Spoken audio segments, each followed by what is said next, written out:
এবারের রমজানে টার্গেট নাও 30 দিনের রোজার মাধ্যমে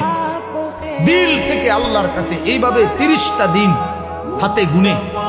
তুমি আল্লাহর সাথে ওয়াদাবদ্ধ হও যে আল্লাহ 30 দিন আমি রোজা রাখবো এবং যৌন চাহিদা, লজ্জাস্থানের চাহিদা, অশ্লীলতা, বেহায়াপনা, নর্তকী, নাচ, গান, উলঙ্গ ছবি দেখা, নারীকে নিয়ে চিন্তা ভাবনা, মেয়েকে নিয়ে অশ্লীল চিন্তা ভাবনা,